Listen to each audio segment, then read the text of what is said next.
All right, I want to talk a little bit about personal financial management. And I know that can be incredibly boring, and I know some of you guys are going to tune out right away, and so there's nothing I can do to stop you. However, if you do stay on board here, over the last 15 years in real estate and being an entrepreneur, I've learned a ton about what helps people be successful versus what helps people find themselves right out of the business and doing something they don't want to do. And one of the things I've noticed the most, it's not lack of systems, it's not lack of marketing, it's the ability to manage your own finances. A quick story from my life is when I was going through college at Boise State here, I had a goal to get both my wife and I through Boise State with no debt whatsoever. And it was going perfectly until you have one of these months where everything falls apart on you. We owned a duplex at the time. I had one car payment, I had no student loans, but what happened was basically everything came due at the same time. I planned on tuition, I planned on books, but I didn't plan on a car repair, and I didn't plan on an issue with our roof or whatever it may be. I can't remember what it was. And then all of a sudden, all these things came due at once. And I remember thinking to myself, like, I wonder if the bank would actually give me back some of the money I put extra towards my car so I could have that back. And quickly learned that that was stupid and that wasn't gonna happen. And that money was gone. And for the first time, I thought to myself, like, you can make good money and still be bad with it. And I had no emergency fund to speak of. Well, long story short, I somehow made it through that month.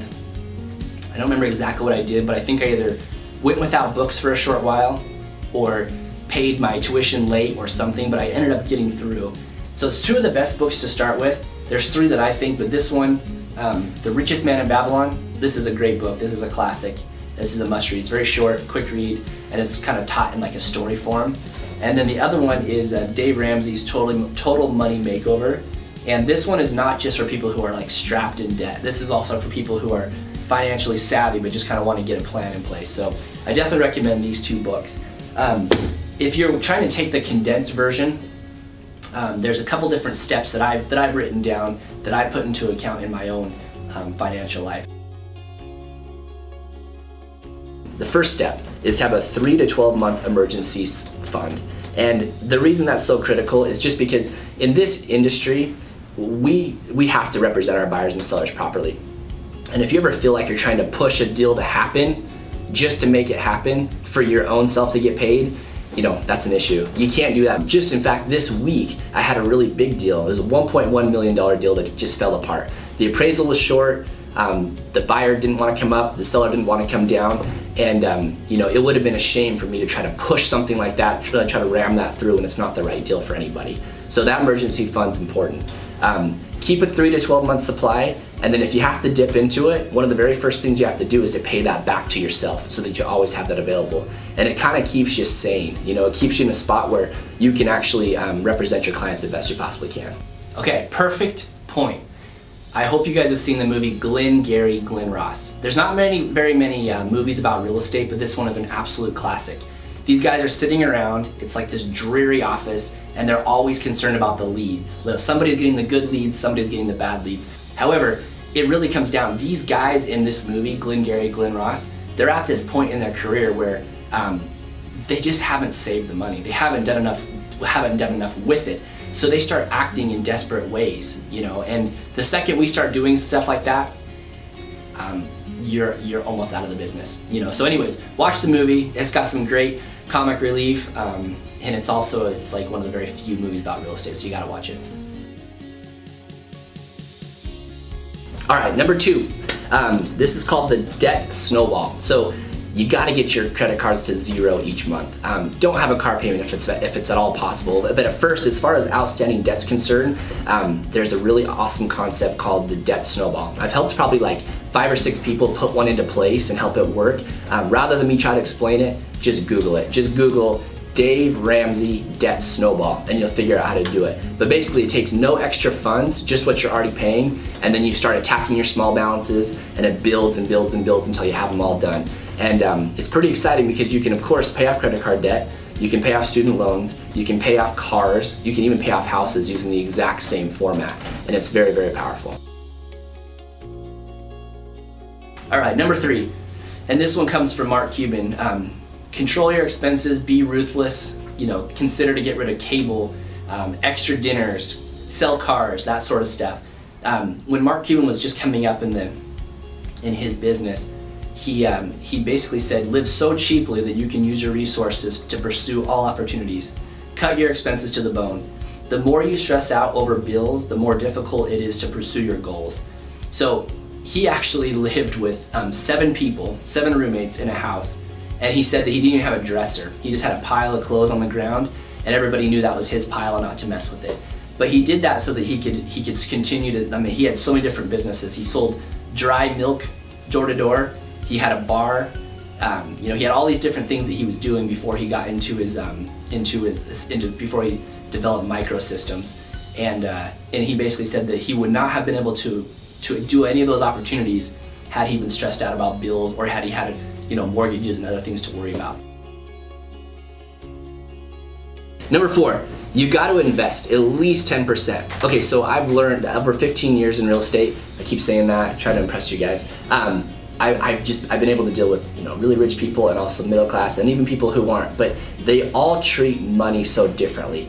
And what I've learned from the middle class is they don't save very much, right? They're payment driven, and it's just kind of like, what can I afford and how do I finance this and whatnot.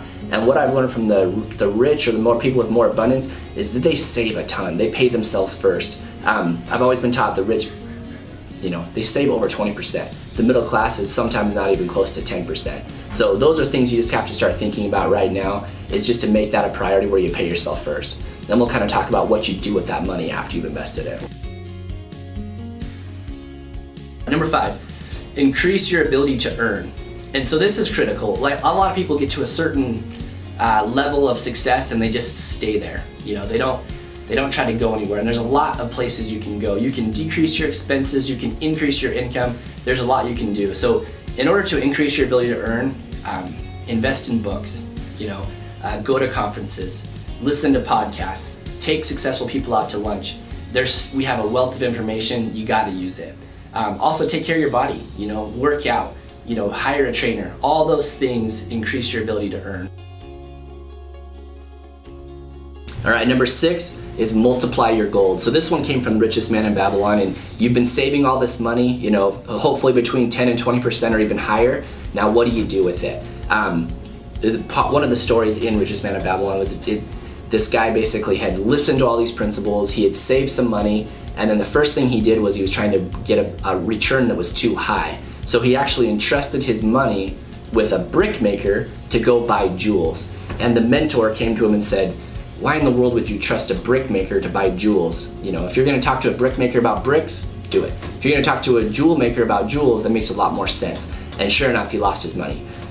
In fact, it was similar. Mark Cuban had a really interesting thing. So after he sold microsystems, he sold it for $6 million, and his cut of that was $2 million. And so he kind of retired for a year or so because it was a lot of money back then, but he decided that he knew a ton about this industry. He knew which technologies worked, he knew which ones didn't work, and he was interested in it. So as he started meeting with a financial planner, they were actually getting information from him. So he decided, well, I could do this myself. So he started to invest in all these different companies. Some of them he went long on, he knew they were gonna go up, and some of them he knew the technology was terrible, and so he shorted those stocks. So he was able to turn $2 million into $26 million by investing in what he understood. So same thing with number 6 and multiply your gold. Stay with something you know. Like for me, I like to invest in businesses. I like to buy real estate. I understand that. And I use my account where I save my money and I only buy assets with it. I don't pay my taxes out of that account. I don't pay any expenses out of that account. I just use it to grow. So the number 6 is multiply your gold. Don't try to chase dangerous returns or work with people that you're not sure about. Chase moderate returns and be smart about it and let that be your war chest that'll keep growing and growing. In order to stick around in this industry, you have to play great defense, control your expenses, keep your mortgage so low, no car payments, no debts, and then play good offense. And what I mean by good offense is you don't need to try to chase crazy returns. Just get your returns and be safe with that. So kind of summing it up, if you want to be around for years to come, definitely take this stuff to heart. Use my list or develop your own. Talk to you soon.